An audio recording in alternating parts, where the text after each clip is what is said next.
అమెరికాలో Republican party తరపున అధ్యక్ష అభ్యర్థిత్వానికి పోటీ పడుతున్న భారత సంతతి నాయకురాలు నిక్కీ హేలీ వాషింగ్టన్ డీసీ ప్రైమరీలో డొనాల్డ్ ట్రంప్పై నెగ్గి చరిత్ర సృష్టించారు. విజయంతో అమెరికా రిపబ్లికన్ అధ్యక్ష ప్రైమరీని నెగ్గి తొలి మహిళగా అరుదైన ఘనత సాధించారు.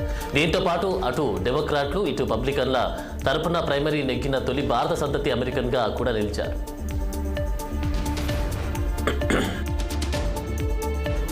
అమెరికన్ టైకూన్ టెస్లా అధినేత ట్విట్టర్ బాస్ ఎలన్ మస్క్ మరోసారి ప్రపంచంలోనే అత్యంత సంపన్నుడి హోదాను కోల్పోయారు.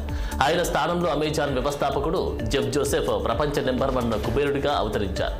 బ్లూంబర్గ్ బిలియనీర్ సూచిక ప్రకారం టెస్లా కంపెనీ షేర్ల వివరాల ఏకంగా 7.2% క్షీణించడంతో మస్క్ సంపద విలువ $197.7 బిలియన్ తగ్గింది. దీంతో $200.3 బిలియన్ల సంపదతో అమెజాన్ వ్యవస్థాపకుడు జెఫ్ జోసెఫ్ ప్రపంచ సంపన్నుల జాబితా టాప్ ప్లేస్లోకి చేరాడు. గత 9 నెలల వ్యవధిలో ప్రపంచ సంపన్నుల జాబితాలో మస్క్ 2వ స్థానానికి పడిపోవడం ఇదే తొలిసారి. ఇక జెఫ్ జోసెఫ్ 2021 తర్వాత ప్రపంచ నెంబర్ 1 స్థానంలో నిలవడం ఇదే తొలిసారి. ఉద్యోగం వ్యాపారం కోసం అమెరికా వెళ్లే భారతీయులు ఆ దేశ పౌరసత్వం సాధించి అక్కడే స్థిరపడాలని కలకంటారు.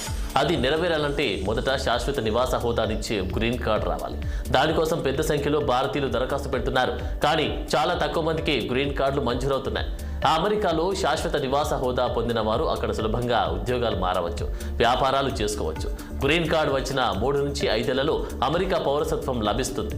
వలస వచ్చిన వైద్యులు, ఇతర రంగాల నిపుణులు, పెట్టుబడిదారులకు లాటరీ పద్ధతిలో గ్రీన్ కార్డు లభిస్తాయి.